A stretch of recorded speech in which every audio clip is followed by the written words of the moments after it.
Mi smo bili ekvilibrijum, ono nešto što veže, pobude i motive u balansu ravnoteže. Oblačim tvoju senu skrojenu za jedno biće, tu gde maštam da si moje sklonište od zime. Tu na kraju gde početak nije ni stigo početi, kolena kad zadrhte, tu gde probali smo voleti. Nisam od onih što ljubav bi da ti podvali, ja sam ti jedan od onih za ljubav početnik.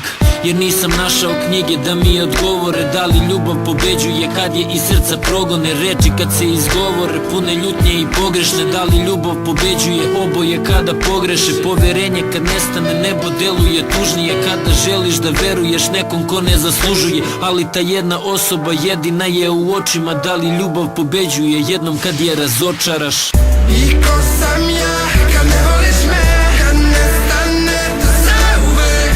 I znaš da bi istrpeo sve, al ne traži da razumem. I čemu se kad nemam tvoj smeh, prekine se zauvek.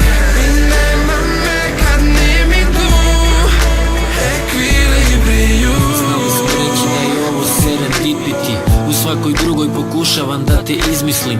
Da li je naša priča bila samo opscena, jedne fioke pune naših loših procena, milion emocija izmešanih greškama, tu gde smo ipak puno verovali rečima.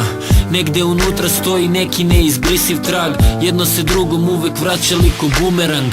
Svima govorio da ti si moja sudbina, prodali smo jeftino te drhtaje u grudima. Bili smo samo mi na dvoru naših nagona, vremeplov dodira i spontanost bez laganja. To smo izgubili kad prestali smo sanjati da večno ćemo trajati, pa uplašim se zaspati.